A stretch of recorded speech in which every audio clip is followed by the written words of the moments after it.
আজ আপনারা শুনবেন হেমন্ত কুমার রায়ের লেখা গল্প মূর্তি। পাহাড়ের ছায়াকে আরো কালো করে রাত্রি ঘনিয়ে এলো। আঁকা বাঁকা পথ দিয়ে একদল যাত্রী এগিয়ে চলেছে। গরম পোশাকে সকলের আপাদমস্তক মরা, কারণ কনকনে ঠান্ডা বাতাস শুরু করে দীর্ঘশ্বাস ছাড়ছে। একে ঘন কুয়াশা, তার উপরে আবার রাতের অন্ধকার। তবু তারই ভেতরে কোনো রকমে চোখ চালিয়ে দূরের সরাইখানার মিটমিটে আলো দেখে প্রতীকদের ক্লান্ত শীতার্ত মন খুশি হয়ে উঠল। খানিক পরই সকলে সরাইখানার দরজার সামনে এসে হাজির হলো। যার সরাইখানা সে বেরিয়ে এলো এবং প্রতীকদের কথা শুনে সে বলল, বড়ই মুশকিলের কথা, আমার সরাইয়ের সব গড়ি আজ ভর্তি হয়ে গেছে। হ্যাঁ, তবে আপনারা যদি ঢেকিশালায় শুয়ে আজকে রাতটা কাটিয়ে দিতে রাজি হন, তাহলে আমি তার ব্যবস্থা করতে পারি। পথিকরা পরস্পরের সঙ্গে পরামর্শ করে দেখল, হ্যাঁ, তাছাড়া আর কোনো উপায় তো নেই। এই রাতে, এই শীতে, এই আঁধারে বাইরে জনমানব শূন্য মাঠ বা জঙ্গলের চেয়ে সরাইয়ের ঢেকিশালাও ঢের ভালো। সরাইয়ের কর্তা তাদের সকলকে নিয়ে ঢেকিশালায় গিয়ে ঢুকলো। মস্ত ঘর, একদিকে একখানা বড় পর্দা ঝুলছে। সকলে মিলে খেয়ে দিয়ে হাসি আমোদ করে লেপ মুড়ি দিয়ে ঘুমিয়ে পড়ল। যাত্রীদের মধ্যে একজন ছিল, তার নাম ওয়াংফু। সঙ্গীদের ভীষণ নাক ডাকুনি ও ধীরে ধীরে ইঁদুরের হুটোপুটি ওয়াংফোর চোখ থেকে আজ ঘুম কেড়ে নিল। নাচার হয়ে শেষটা সে উঠে বসল।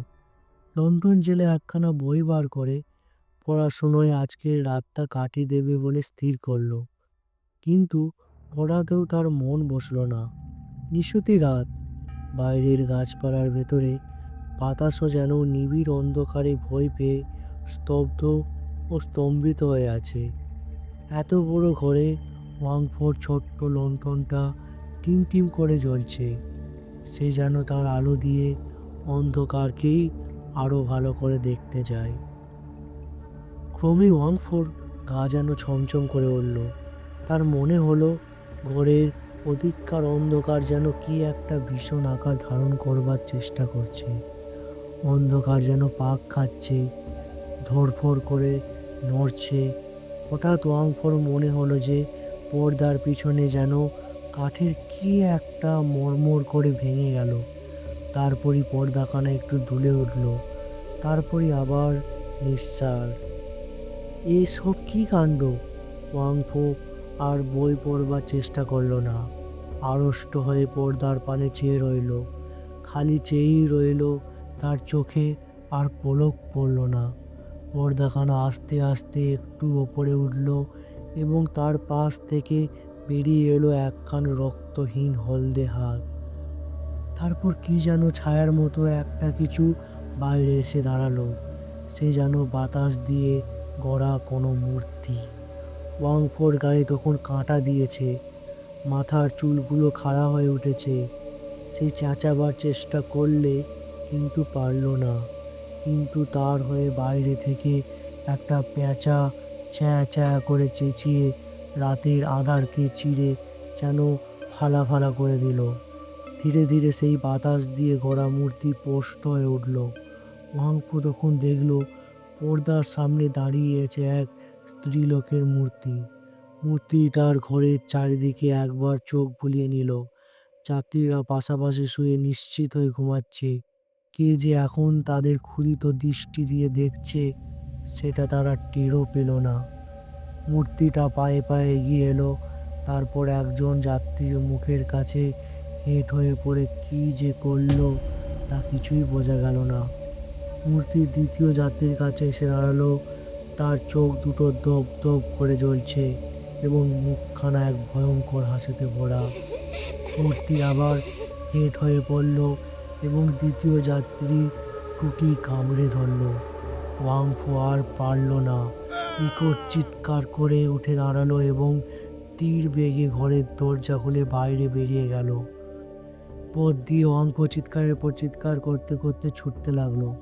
তার সেই কান ফাটানো চেঁচানির চোটে গায়ের ঘরে ঘরে সকলকার ঘুম ভেঙে গেল।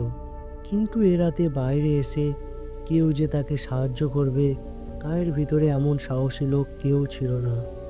ছুটতে ছুটতে এবং চেঁচাতে চেঁচাতে ওয়াংফো একেবারে গায়ের শেষে গিয়ে পড়ল। তারপরই মাঠ আর জঙ্গল। দাঁড়িয়ে হাঁপাতে হাঁপাতে সে একবার পিছনে ফিরে চাইল।